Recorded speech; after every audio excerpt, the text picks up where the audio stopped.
स्वाध्याय विलयम श्रीमदाचार्य भक्ति काव्य सगम करोमि हम।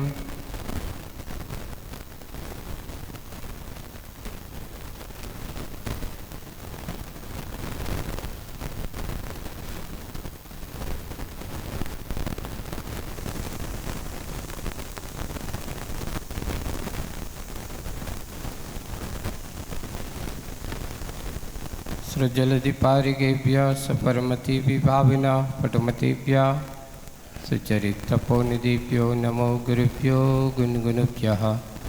छत्तीस गुण समग्रे पंचविहाचार्यकरण संदर्शे शिष्यानुग्रह कुशले धम्मारिय सया वंदे गुरुवत्ति संयमेन तरन्ति संसाय सायरं घोरं छिन्नन्ति अट्टिकम्मं जमं मरणं न पावन्ति ये नित्यं व्रतमन्ते होमनिरता ध्यानाग्निहोत्राकुला चटकर्मा विरतास्तपोधनधना साधुक्रिया साधवा शीलप्रावरणा गुणप्रहरणा चंद्रार्किते ज्योतिका मोक्षद्वार कपाट पाट न बेटा पीनन्तु मां साधवा गुरुवा पान्तु नो नित्यं ज्ञानदर्शननायकः चारित्राणो गंभीरा मोक्षमारोपदेशिका इच्छाई बनते आयुर्भक्ति काउ सगो कौतुसालोच्यम सोमनान समदस समचरजिताणम पंचवियाचानम आर्यानम आराधि सदनानोपदेशानम वज्रयानम तिरुगुलपालनयानम सपसाउनम चेणिचकालम पंचमी पूजेमी वंदामी नमंसामी दुखको कमको वैलाउ सुगैगम नम समाहिवन्नम जिनगुण संपत्ति होय मच्छम नमो अरिहंताणम नमो सिद्धाणम नमो आयुर्याणम नमो वज्रायाणम नमो लोये सव्यसाहूणम। बोलो शासन नायक भगवान महावीर स्वामी की, मूल नायक देवादिदेव 1008 श्री शंभुनाथ भगवान की, परम पूज्य आचार्य गुरुवर श्री विद्यासागर जी महाराज की, आचार्य श्री समय सागर जी महाराज की, अहिंसा परमो धर्म की।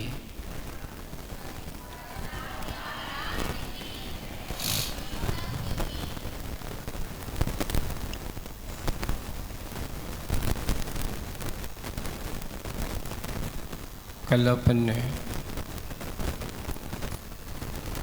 जीवन जीने के लिए कैसा होना चाहिए इस बात को समझा था। बन सके तो किसी के कष्टों को दूर करना, किसी को कष्ट देना हमारे जीवन का उद्देश्य नहीं होना चाहिए। बन सके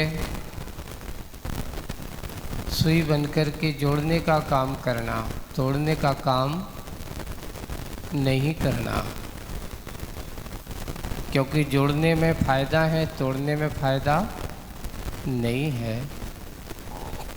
इस बात को समझा था। आज की कविता आपकी अंतरंग की यात्रा की ओर जाने वाली कविता है। बाहर की यात्रा करते करते हमारा समय बहुत व्यतीत हो गया है।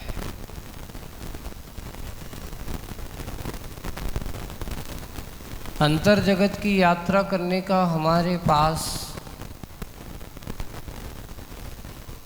समय कितना है कि नहीं है? क्यों होता ही है। आज के समय में आदमी को शांति से बैठने में आनंद नहीं आता।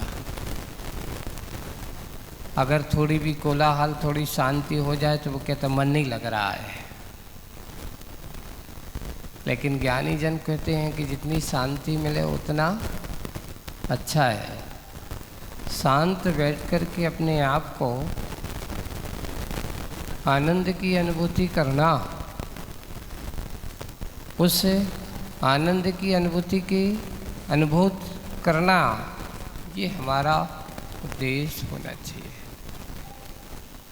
ऐश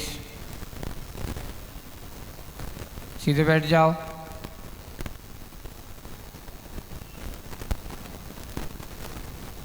वहीं बैठे रहना, दौड़ते नहीं, नीचे नहीं आना।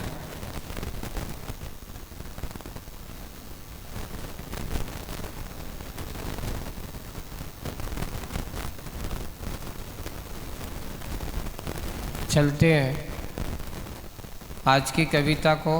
मौन मालती, इसका नाम है। मालती का अर्थ होता है लता जो होती ना, उसको लता भी कहते हैं। उसमें हरी भरी, ऐसा कहा गया।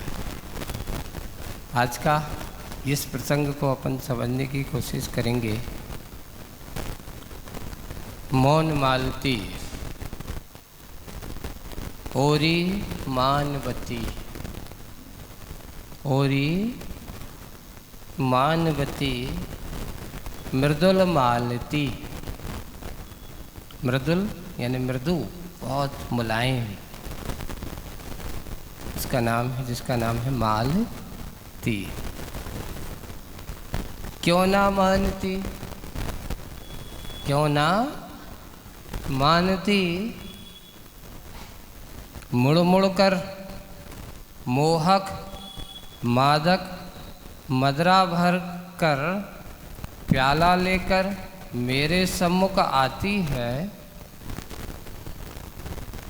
मुड़ मुड़ कर मोहक मादक मदरा भर कर प्याला लेकर मेरे सम्मुख आती है। अपना ही गीत गाती है, दूसरों की नहीं। अपना ही गीत गाती है। तू रागनी है, सुरवीर विहारणी है, यानी अपने आप के सुर में तन्मय होने वाली विहारणी है। विरागनी यह मति बद्ध होकर बाहर आती है ना। विहारणी विरागनी यह मति, यानी हमारी बुद्धि जो शांत बैठी थी, तेरे आने से, यहाँ पर मालती पुष्प भी है, तेरे आने से बद्ध होकर बाहर आती। जो शांत बुद्धि शांत बैठी थी वो बाहर आती है। नाक फुलाती सी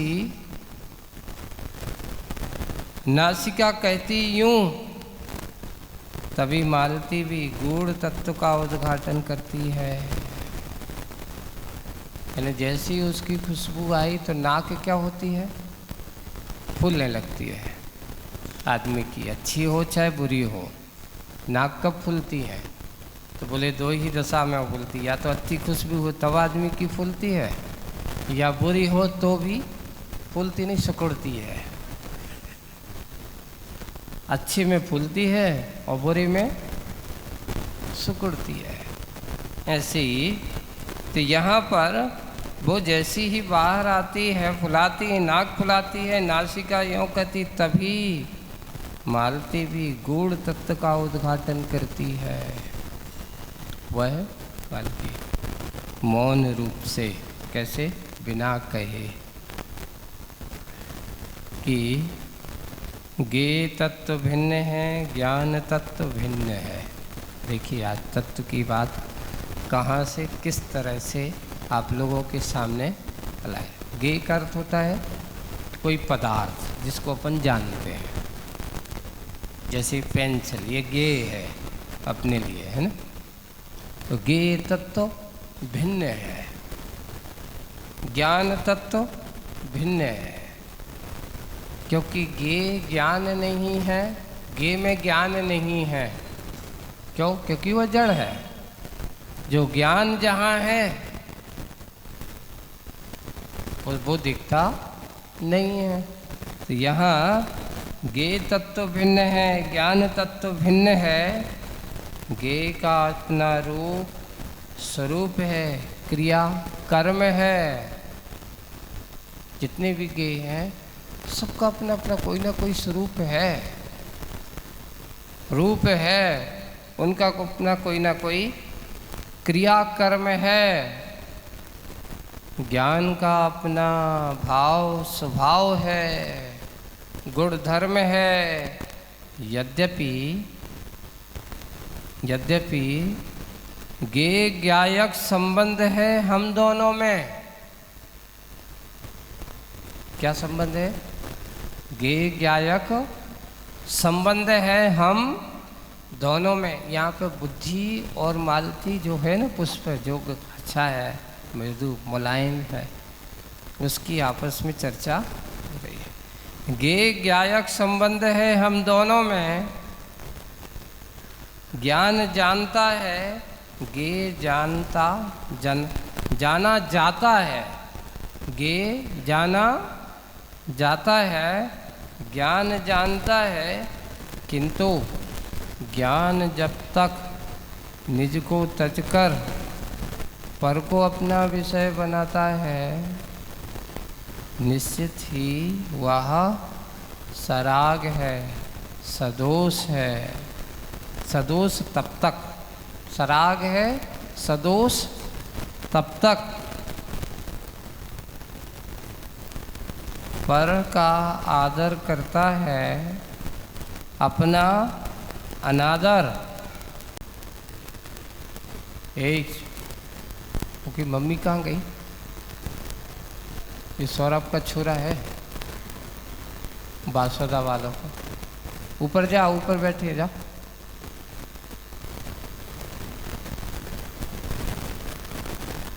पर का आदर करता है, अपना अनादर। तब पर आरोप आता है, तब पर आरोप आता है कि पर ने राग जमाया, ज्ञान में दाग लगाया। मैं तो अपने में भी हूँ, रहूँगी चिरकाल, किंतु तू ओरी नासिका। तू अर्थात ओरी नासिका, तो ज्ञान की उपासिका कहाँ? ज्ञान की उपहासिका है। उपासिका और उपहासिका में अंतर देखिए। उपासिका ने उसकी आराधना करने वाले, यानी उसका साथ दंडन देने। उपहासिका का अर्थ क्या हो गया? उसकी हंसी मजाक उड़ाने वाली है।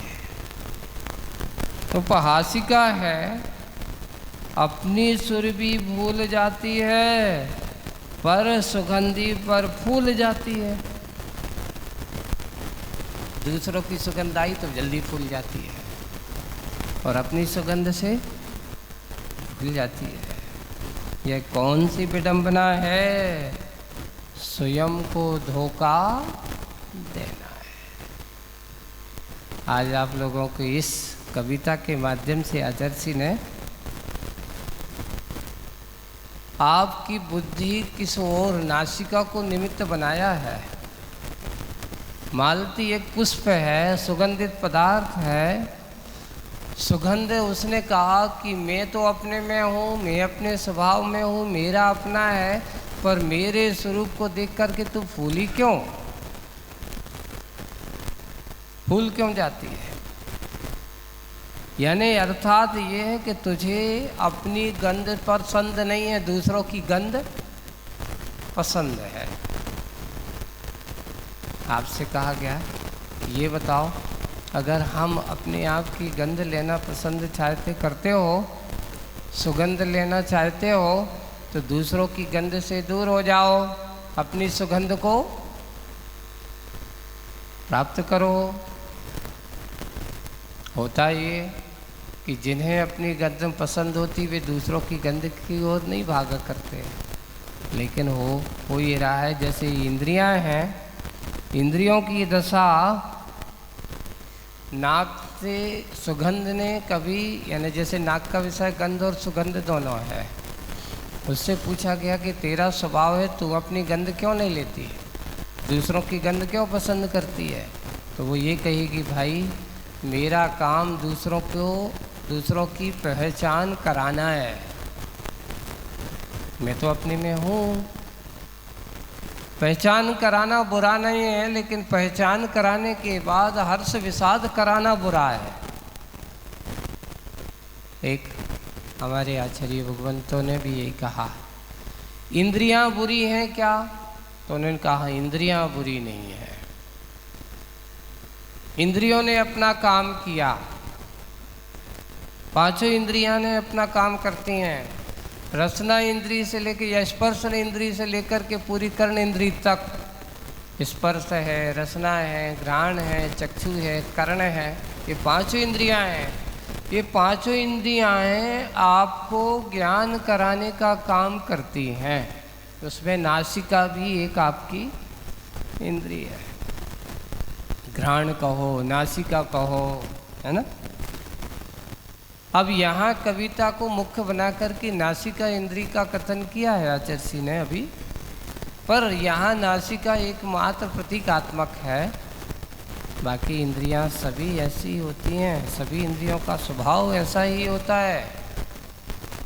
कोई भी इंद्री वो अपना काम करती है और काम करके जैसे ही तुम्हें सुगंध दुर्गंध की ओर बताती है कि देखो यहाँ बहुत अच्छी सुगंध है, और जैसे ही आपको सुगंध आती है आपकी नाक फूल जाती है, वाह कहाँ से आ रही है, क्या हो रहा है, कुछ ना कुछ यहाँ अच्छा कोई फूल लगे हुए हैं, मालती पुष्प लगा हुआ है, गुलाब के पुष्प लगे हुए हैं, आपकी दृष्टि वहाँ चली जाती है, बाहर की ओर आ जाती है, बहिर्मुखी दृष्टि हो जाती है। अंतर्मुखी दृष्टि जिनकी होती है, बाहर अपना काम कर दो, नाक अपना काम कर रही है, लेकिन अच्छे में तो आदमी बिल्कुल फूल जाता है, और जैसे ही अगर थोड़ी बुराई हो, दुर्गंध आते ही साथ वहाँ खड़ा रहता है, फिर वो अरे रे यहाँ से भागो। अच्छे में तो खड़ा हो जाएगा और बुरे में नहीं। एक और है, सम्यक दर्शन के 8 अंगों में निर्वी चिकित्सा अंग भी है। कौन सा अंग है? निर्वी चिकित्सा का अर्थ क्या होता है? भीभत्स रूप देख करके भी मन में ग्लानि के भाव नहीं होना, दुर्गंधमय वातावरण होकर के ग्लानि आदि के परिणाम नहीं करना, सम्यक दृष्टि का लक्षण है। किसी के इस प्रकार उसका कर्म का उदय है, किसी की बीमारी या इस प्रकार की बदबू आदि हो गई, तो उसके कारण से उसको ग्लानि करना, उससे ग्लानि करना, ये सबसे बड़ा क्या हो जाता है? पाप कर्म का बंध, यानी निर्वी चिकित्सा अंग का पालन हमारे पास नहीं हुआ, और इसके परिणाम से क्या हुआ?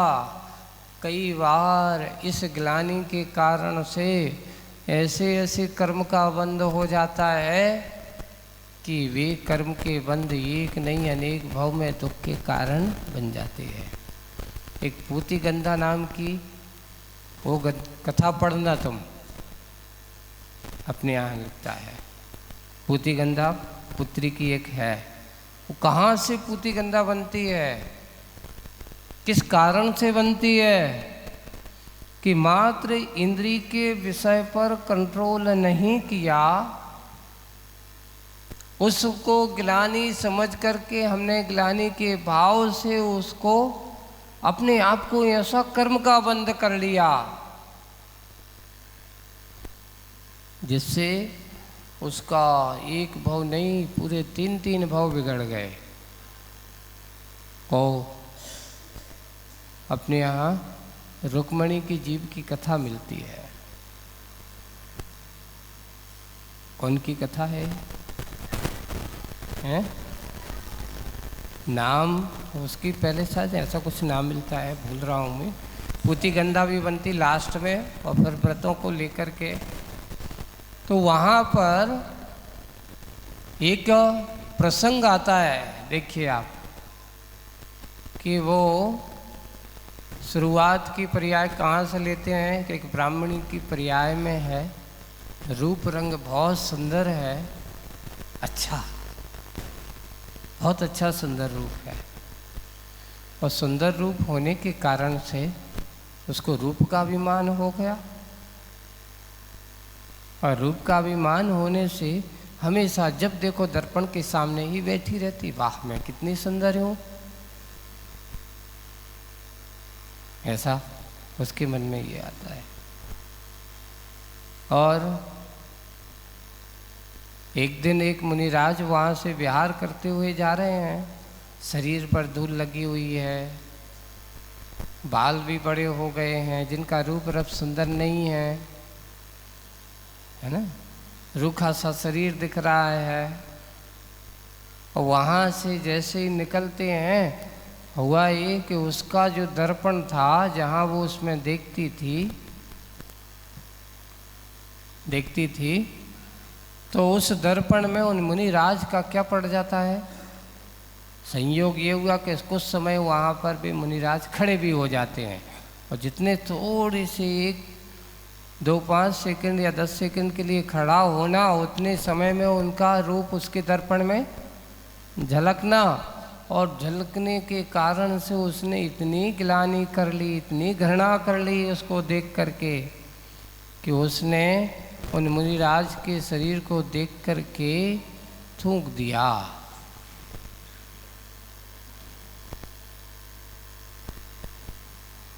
और उसी समय उसको इस प्रकार का कर्म हुआ कि जो सुंदर रूप था वो कुरूप में परिवर्तित हो गया, कोढ़ हो जाता है, कुष्ठ रोग हो जाता है उसको, ग्लानि के कारण से, एक घृणा के कारण से। अपनी एक नासिका इंद्री को हमने क्या नहीं किया, जबकि उसको नहीं आया, लेकिन उसने अंदर से इतनी ग्लानि बना ली कि उसने मुनिराज के शरीर को देख करके अपमानित किया मुनिराज को, और उसी भाव में वह कुष्ठ रोगी बन करके तड़प तड़प करके मरण होता है। तो जाकर के सबसे पहले शायद उसके बारे में सूकरी बनती है, सूकरी बनने के बाद फिर गधी भी बनती है ना, और उसमें भी उसका बनने के बाद फिर जाकर के पुनः एक कहना थी मछुआरे के यहाँ पूती गंधा नाम की पुत्री होती है, जिसके शरीर से इतनी ऐसी बदबू आती है कि वो जहाँ बैठ जाती है वहीं कोई भी उसके पास, सोचो एक समय इतना अच्छा शरीर था कि सब लोग देखना पसंद करते थे, और अब शरीर कैसा मिला? तो उसके पिता ने क्या किया, बेटी एक काम करो, तुम घर पे भी रहती तो घर पे भी कोई पसंद नहीं करता है, गांव वाले भी तुझे पसंद नहीं करते हैं, कोई पसंद नहीं करता, इसलिए गांव के बाहर एक झोपड़ी बना दी, वहीं पे जाकर के प्रतिदिन उसको भोजन पानी दे करके आ जाता, वो खाती पीती और अकेली वहीं पर बैठी रहती। अब क्या करें? एक दिन एक मुनिराज है, कौन से मुनिराज हैं देखिए, संयोग देखिए, वही मुनिराज हैं जिनके शरीर को देख करके उसने क्या किया था, ग्लानि की थी, उनके शरीर को देख करके थूका था। निमित्त ज्ञानी कोई सामान्य मुनि महाराज नहीं थे, अवधि ज्ञानी मुनिराज हैं। वो दुखी हो करके हाथ जोड़ करके मुनिराज वहीं जाकर के बैठ जाते हैं जहाँ उस जंगल के पास में है, वो वहाँ बैठी है, वो जाकर के मुनिराज को देखती है, हाथ जोड़ करके रोती हुई गिड़गिड़ाती हुई, भगवान मैंने ऐसा कौन सा पाप किया कि कोई भी मुझे अपने पास रखना नहीं चाहता। यहाँ तक कि मेरे माता पिता भी मुझे अकेला छोड़ करके यहाँ आ गए। ऐसा मैंने क्या किया, ऐसा कौन सा अपराध हुआ है मुझसे जो मुझे ऐसा शरीर मिला है। मुनि महाराज ने अपने अविधि ज्ञान से जाना, अपने निमित्त ज्ञान से देखा और देख करके स्वयं कहते हो अपने आप को करुणा भाव से ग्रसित है कि इसकी दशा मेरे कारण से हुई। उनको अंदर से पीड़ा होती है कि मैं इसकी इस दशा का निमित्त कारण बनाऊं। निमित्त निमित्त एक संबंध इसको बोलते हैं। देखिए, जबकि उन मुनिराज को कुछ पता नहीं है, पता नहीं, इसलिए कहते हैं लोक में कहाँ कैसा कौन व्यक्ति किसको निमित्त बना करके कौन से कर्म का बंध कर ले, कोई भरोसा नहीं। एक व्यक्ति उन्हीं मुनिराज को देख करके ऐसे पुण्य कर्म का बंध कर लेते हैं, और एक व्यक्ति ऐसे भी होते हैं उन्हीं मुनिराज को देख करके ना जाने ऐसे निकाचित पाप कर्म का भी बंध कर लेते हैं। अब इसमें कारण क्या है कि निमित्त मुनिराज बन गए। उन मुनिराज को देख करके मन में इसके अंदर गिलानी के भाव उत्पन्न हो गए, और इसने मेरे शरीर को देख करके इतना तीव्र कर्म का ग्लानि कर बैठी कि इतना सुंदर रूप होने के कारण से इसको उसी भाव में कुष्ठ रोग हो गया। मुनिराज ने देखा, देख करके अब जान करके अवधि ज्ञान से, बेटी क्या करूं, मैंने तो सोचा नहीं था कि आपका ऐसा कर्म का बंध हो जाएगा। क्या हुआ भगवान, मैंने ऐसा क्या किया है? वो कहते, बेटी तेरे लिए इस प्रकार की कर्म की दशा के बंध का कारण भी मैं ही हूँ।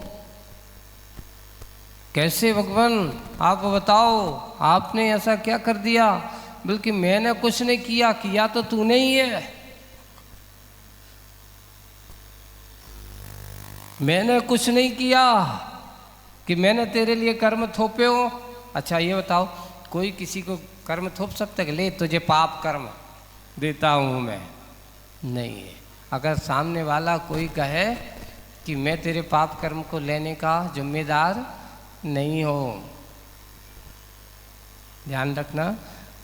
एक चीज़ ऐसी है, कर्म कोई पोटरी नहीं कि अपने सिर से उठाई या तुम्हारे सिर पे धर दी ना। कर्म तो व्यक्ति अपने परिणामों से स्वयं बंध करता है, और स्वयं उन पापों कर्म को या कोई भी कर्मों का क्षय भी स्वयं करता है। इतना निश्चित है। संसार की अदालतों में बेईमानी हो सकती है ना, रिश्वत चल सकती है, वकीलों को खरीदा जा सकता है, जजों को खरीदा जा सकता है, धन पैसे का उपयोग किया जा सकता है, लेकिन कर्म की अदालत में रिश्वत नहीं चलती है। कर्म की अदालत में कोई वकील का कोई काम नहीं है। कर्म की अदालत में कोई जज को जजमेंट देने वाला कोई दूसरा जज नहीं है। यहाँ तो आपका जज आप ही अपने वकील हो, आप ही अपने जज हो, आप ही उसके कर्ता हो, कोई दूसरा नहीं। कर्म की अदालत निष्पक्ष होती है, यहाँ पर कोई रिश्वतखोरी नहीं चलती। इसलिए बंधुओं, कर्म आपके सामने जब भी आएगा आपको सुख दुख का अनुभव तो कराएगा। इसलिए परिणाम जहाँ जैसे होंगे वैसे ही आपको उसका फल भी भोगना पड़ेगा। इसलिए सोच समझ करके अपने जीवन जीने की बात करना चाहिए। और जैसे ही उसको मुनिराज ने बताया कि बेटी तू आज से 2-3 भाव पहले बहुत सुंदर बेटी थी, रानी थी, और छोटी मोटी नहीं, एक राजा की क्या थी, रानी थी। और इतनी सुंदर थी कि सब रानियों में से तेरी प्रशंसा, राजा तुझ पर बड़े प्रसन्न रहते थे। लेकिन तूने एक अपराध कर दिया। एक 22 दिन में वहाँ आपके नगर से गुजरा था और मैं जाते जाते थोड़ा सा खड़ा हो गया और तू दर्पण के सामने बैठी होगी और मेरा शरीर आपके दर्पण पर पड़ गया, और पड़ जाने के कारण से तुझने गिलानी कर दी। गिलानी करने से तूने मुझे मेरा अपमान कर दिया। मुनिराज का क्या किया? अपमान किया। उसके फल स्वरूप तुझे उसी भाव में कोढ़ हुआ। मैंने आपका सुंदर रूप विभत्स रूप में परिवर्तित हो गया। और फिर सुकरी बनी, गधी बनी, और अब क्या बनी हो? इतने कम समय में पूतिगंधा नाम की इस प्रकार की जो तुम्हारे शरीर से बदबू आ रही है, ये सब पुराने कर्म का बंध का परिणाम है। सुगंधित शरीर इस भाव में मिलेगा, अगला भाव मिलेगा, कोई भरोसा नहीं है। और ऐसा जब उसने सुना, भगवान आप मुझे पश्चाताप दीजिए, मैंने अपराध किया है पूर्व के भवों में, अब मैं क्या करूं? उस अपराध को कैसे दूर करूं? मेरी गलती, मेरा एक कर्म कैसे दूर होगा? तो मुनिराज कहते हैं पश्चाताप के साथ साथ जिनेंद्र भगवान की भक्ति और व्रत संकल्प से युक्त होना होगा। एक कर्म बुरे परिणाम से बंद होता है, तो जब उस पाप कर्म का बंद हुआ तो उस कर्म को अगर आपने बंद किया तो भोगना तो उसी रूप में पड़ेगा। लेकिन अब अगले भाव को सुधारना है तो वर्तमान के भाव में तुझे पापमय बुद्धि नहीं, पुण्यमय बुद्धि बनाना पड़ेगी। और पश्चाताप कर, मैंने ऐसा कहा, धिक्कार हो, हे भगवान मेरा अपराध क्षमा हो। बार बार गिलानी कर, अपने अंदर के पश्चाताप को करता रहे, और करते हुए प्रतिक्रमण करते हुए भगवान की आराधना कर, भगवान की पूजन कर, और हमेशा व्रती जनों की जितना बन सके भैया व्रती कर, और श्रावक के व्रतों को स्वीकार कर। उसने मुनिराज का उपदेश सुनकर के उसी समय श्रावक के व्रतों का स्वीकार कर लिया। श्रावक के व्रतों के कहा गया कि जिस समय उसने ऐसा काम किया, धीरे धीरे जैसे जैसे बड़ी होती जा रही है व्रत और संयम का प्रभाव ये हुआ कि उसकी शरीर की दुर्गंध उसी भाव से दूर होने लगी थी। और व्रत संयम के साथ उसने मरण किया, जाकर स्वर्ग में देवी होती है, और वहाँ से आकर के वह देवी उस व्रत संयम के प्रभाव के कारण से अगले भाव में आकर के फिर रुक्मणी का जीव बनती है। सोचो, एक रूप रंग ने, एक नासिका थोड़ी सी घ्राण इंद्रिय के विषय को कंट्रोल नहीं कर पाए तो पूरा का पूरा जीवन बर्बाद हो गया। और जैसे ही बुद्धि, विवेक, लास्ट में जो लिखा है कि हे बुद्धि नासिका, तो ज्ञान की उपासिका बनी कि उपहासिका बनी। अपने इस ज्ञान के विषय को, बुद्धि को थोड़ा सा उपहास का विषय मत बनाओ, हास विलास में मत लगाओ, थोड़े विवेक के ज्ञान से सोचो कि इसकी संतुष्टि करते करते, इसकी पूर्ति करने के लिए मैं कितनी बार कितना प्रयास कर रहा हूँ, फिर भी ये संतुष्ट नहीं हो रही, तुष्ट नहीं हो रही। इसलिए अपनी सुरभि को भूल जाती है, अपने स्वभाव को भूल जाती है, और उपहासिका, ज्ञान की उपहासिका बन जाती है। हम क्या करें, कैसे करें, किस रूप में करें। एक बार का एक अच्छा प्रसंग सुनाते हैं, नाम नहीं बताता हूँ।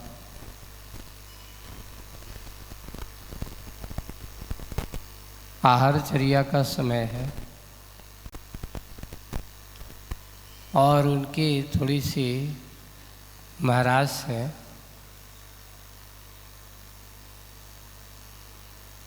केरोसिन होता है ना, केरोसिन मिट्टी का तेल है ना।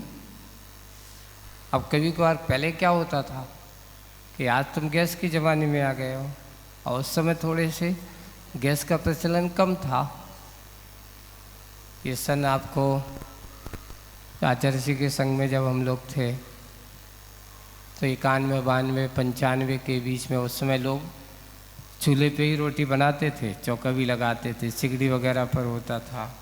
कुछ काम वगैरह ऐसे होते थे जैसे पानी आनी गर्म, तो ये स्टोव वगैरह होते थे है ना, तो उस पर पानी आदि गर्म, मिट्टी का तेल वगैरह जो होता उस पर कर देते थे। एक महाराज थे, उनको इतनी उस कैसा अगर उस स्टोव पर पानी भी गर्म होता तो पानी में उसको गंध आने लगती थी। ऐसा कभी कभार हो जाता था, पानी में गंध आ रही, तो उनको जैसे ही उस केरोसिन से उनको एलर्जी जैसी हो गई।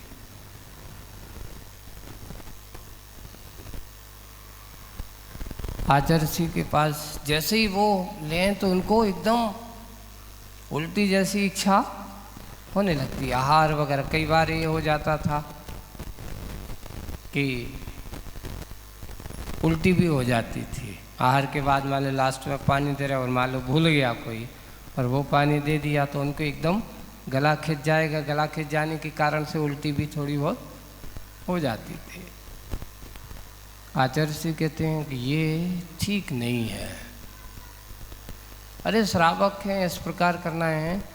हमें अपने आप को थोड़ी सी इंद्री के विषय, इसमें कहीं ना कहीं हमारी साइकोलॉजी भी काम करती है। होता है कि थोड़ी सी भी गंध आई और हम अपने आप को मानसिकता क्या बनाए, इसमें तो वो है, ऐसा हो जाएगा, वैसा हो जाएगा, ये हो जाएगा। और साइकोलॉजिकल, ये वास्तविक रूप से सही देखा जाए, ये बीमारियां जो एलर्जी जो है ना, ये साइकोलॉजिकल बीमारी मानी जाती है।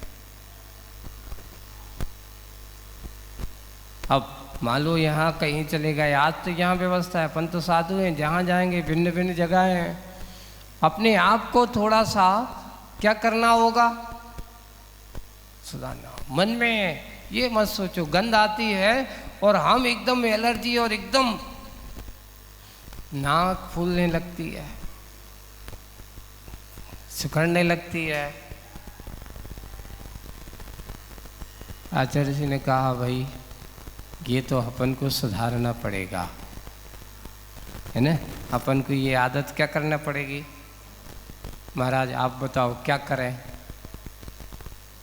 तो इतना है, एक काम करो, तुम्हें इस केरोसिन से एलर्जी है ना।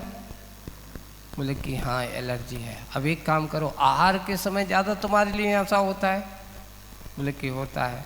अब एक काम करो, अब जब तुम सामायिक करना, एक केरोसिन की डिब्बी सामने रखना।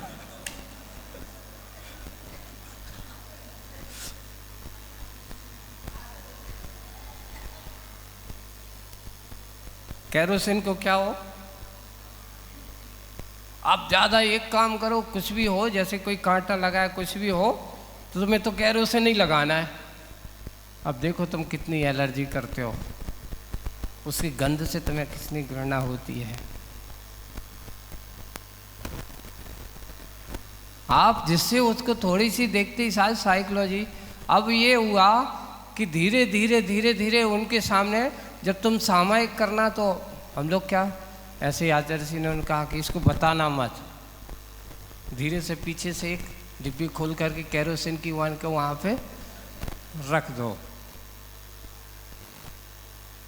अब जैसे ही केरोसिन वहाँ रखा रहा, उनको जाते ही साथ तो आता है गंध आ रही है, कहाँ रखा है, कैसे रखा है, तुम्हें क्या लेना है। गंध आ रही है, गंध आ रही है तो क्या हुआ, आने दो।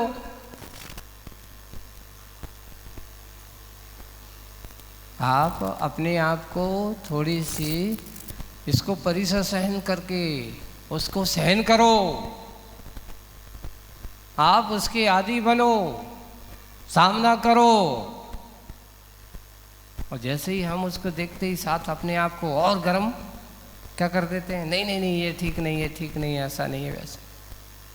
उसका प्रतिकार करने की कोशिश ना करो, अपने आप को समझाने और समझने की कोशिश करो। यही हमारा सही ज्ञानीपना है, और नहीं है तो अनादिकाल से अज्ञानीपना में हम क्या हो रहे हैं। और आज ये हुआ कि धीरे धीरे धीरे धीरे, जब आज भी है उतनी एलर्जी, लेकिन अब कम से कम अगर गंध आ जाती तो उल्टी तो नहीं होती। इतना है। इसलिए कहा कि हम अपने इंद्रियों के विषयों को थोड़ा सा हम क्या करते हैं, जैसे ही कुछ हुआ और हम उसमें उद्वेलित हो जाते हैं, नहीं ये पसंद नहीं है मुझे। कई लोगों की होती है, कुछ लोगों की आदत होती है। एक महाराज को, अब जैसे अपन होते ना हमारे महाराज, उनको भोजन में अगर थोड़ी सी भी मेथी आ जाए, क्या जाए, लेकिन इतना है स्वाद आते ही साथ उनको बेचैनी हो जाती थी, नहीं मैं मेथी नहीं खा सकती है। ऐसा होता था। क्यों क्यों नहीं खा सकते हो? नहीं, साइकोलॉजी बना के रखी, नहीं खा सकते हो। यही तो गड़बड़ है।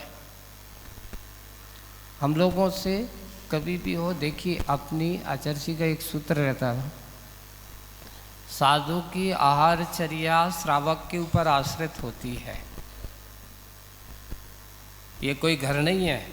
मान लो जैसे तुम लोग हो, सबको पसंद है कौन को क्या खाते हैं क्या है, तो सबको आपको सिस्टम पता है। लेकिन हम लोगों तो ये घर थोड़ी है, कितने घर हैं, इतने सारे घर हैं, जगह जगह जाएं उनको क्या पसंद, महाराज को क्या पसंद है क्या ना पसंद है। इसलिए ये मत सोचो कि इसमें ऐसा होगा, इसमें ये डला हुआ है, और उसमें अब वो वहाँ जब भी जाएं तो इसमें अब पूछो इसमें क्या डाला, किससे बघारा है, कैसे किया, यही पूछते रहो। और सामने वाला नहीं बता पाता था, क्योंकि मन में क्या समझ पाए वही तो है, और ले गया और ऐसा हुआ। और मान लो उनको थोड़ी सी भी कुछ ऐसा कुछ हुआ तो बोले कि आज मेथी खाने में आ गई तो एलर्जी जैसी हो रही है, लाल लाल रेडनेस हो रहा है, ये हो रहा है। बोले कि साइकोलॉजी सुधारो, ऐसा नहीं है। जिससे एलर्जी हो आचर्षी के तो उसको और खाओ, कितने दिन खराब होगा, कष्ट होगा। अब उससे कहा कि एक काम करो, अब तुम्हें मेथी से, कल से मेथी सबसे पहले शुरुआत में उसकी एक फाकी उसी की लेना।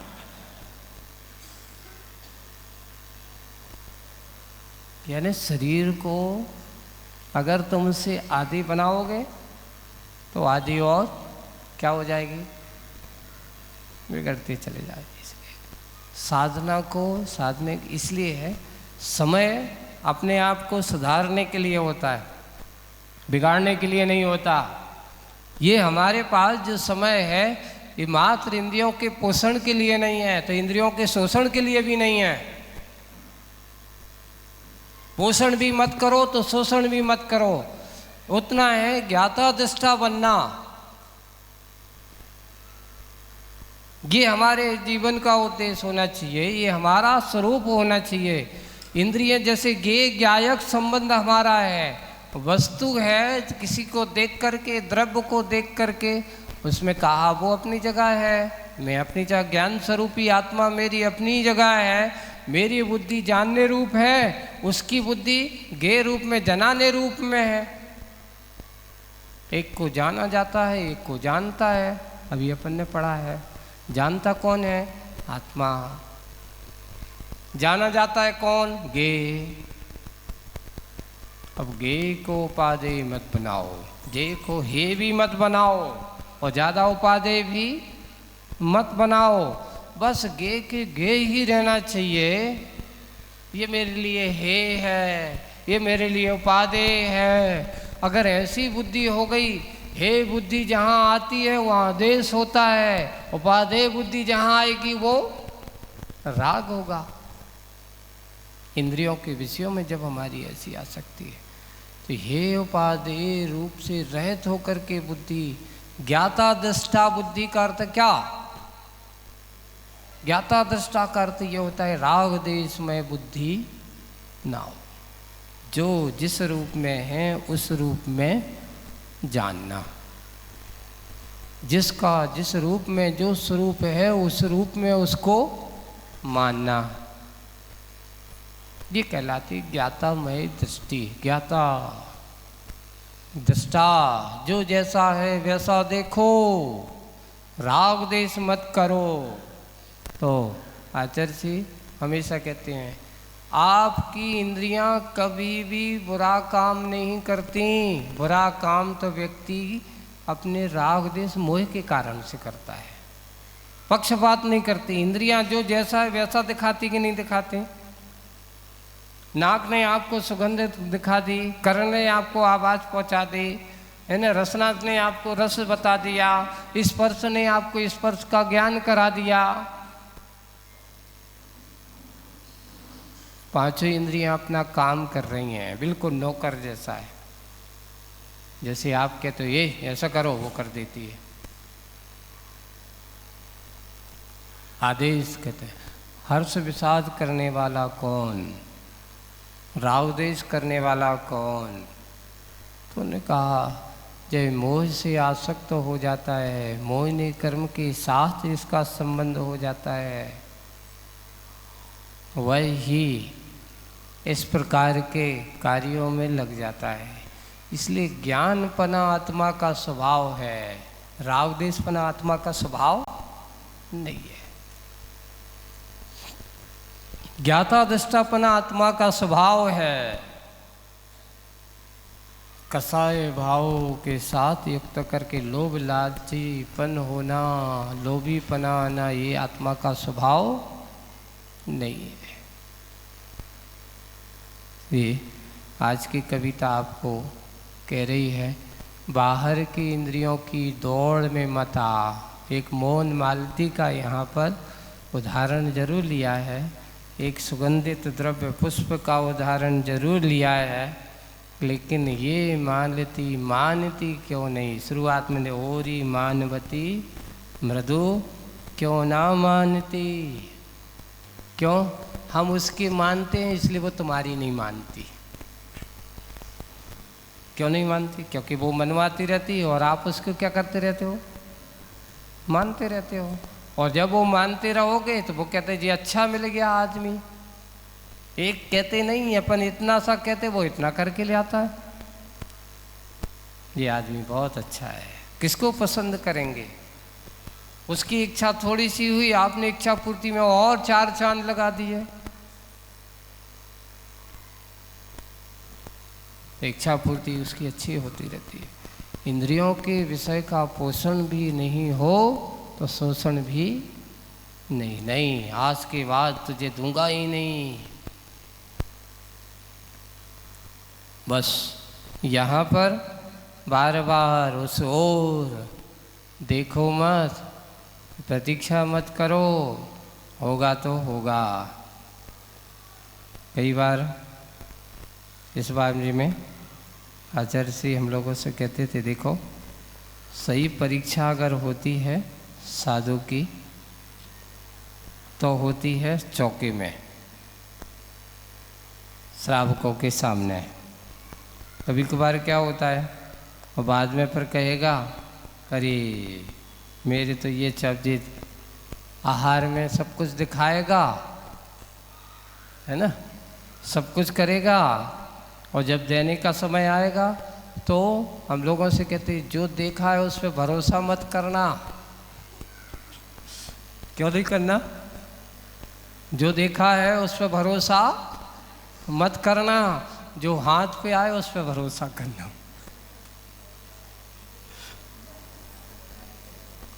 क्यों? क्योंकि जो देख रहा है वो एक सपना है, क्योंकि जब आने का समय आता तो भूल जाते हैं लोग।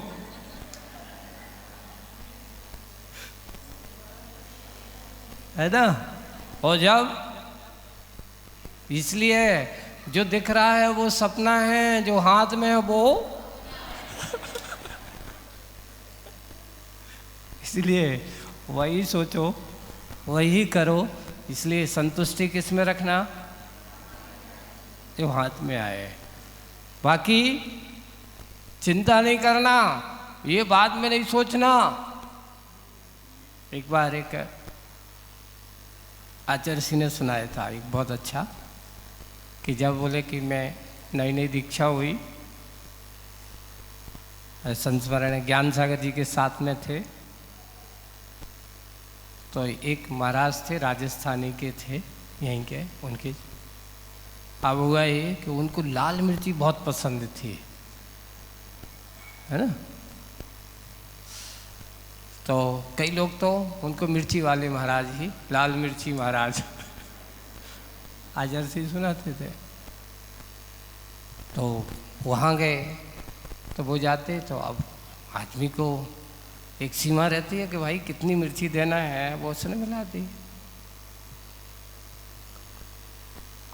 और उसने एक बार उन्हें सारे किया, डाल दी। कहते और डालो। वो डर रहा है कि भाई क्या होगा, कितनी दें ऐसा। अब दूसरी बार एक चौका कर दिया।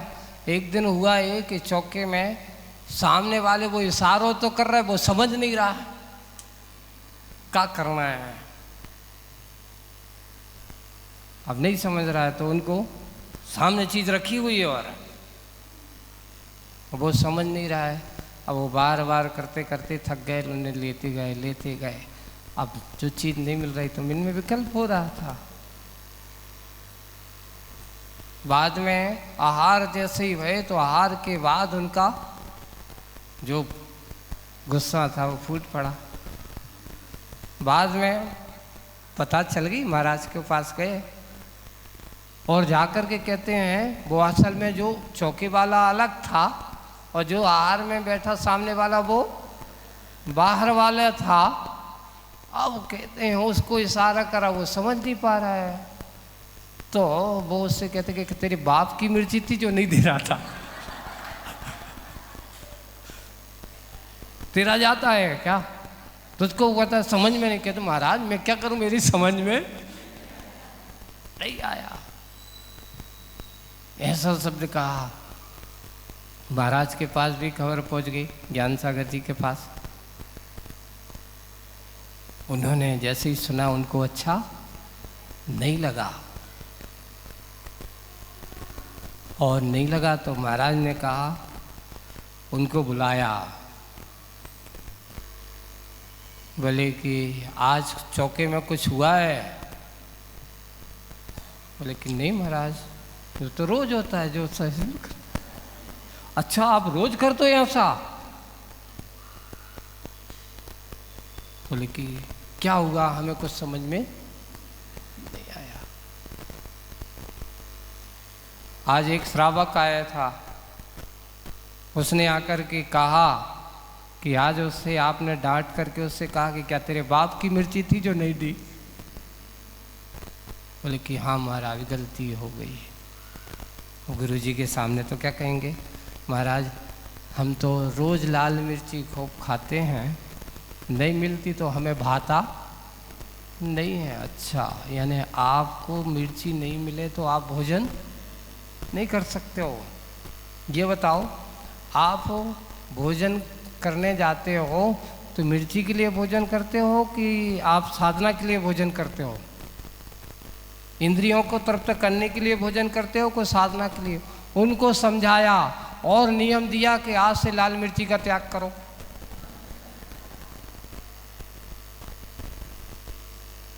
आज से तुम्हारी किसका चीज जिसमें तुम्हें आसक्ति हो, क्यों? जिसमें आसक्ति का अपना हो उस आसक्ति को छोड़ना साधना, यही साधना है। तुम्हारा कसाय बढ़ रही है, क्रोध आ रहा है, तो तुम्हारी साधना किसकी कर रहा हो? अरे यहाँ बन करके हमें अपने आप की आसक्ति। उस समय जब हुआ तो महाराज ने उनसे लाल मिर्ची तो आचार्य जी ने सुना करके कि ऐसे ऐसे भी मन में विकल्प हो जाते, आहार के समय आदि है।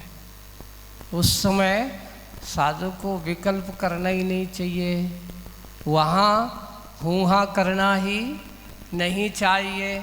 इतना ही है कि अपना लिए जो साधना में सहयोगी है वो ही लेना चाहिए। और ये पता चल गया कि ये मेरे लिए सहयोगी नहीं, तो हाँ देखिए, मांगना तो नहीं चाहिए पर मना तो कर सकता है, ये भी ज़रूरी है जानना।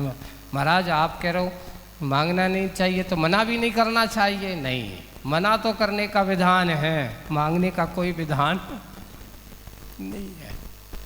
क्यों? इसलिए क्योंकि अपनी साधना और अपनी अनुकूलता बनाए रखने के लिए इस प्रकार कभी कभार नहीं होता है तो श्रावक तो क्या कहते हैं, हम जैसा अच्छा खाते पीते महाराज, हमें तो मीठा बहुत पसंद है, तो आप भी अच्छा खूब मीठा। भैया ऐसा नहीं है।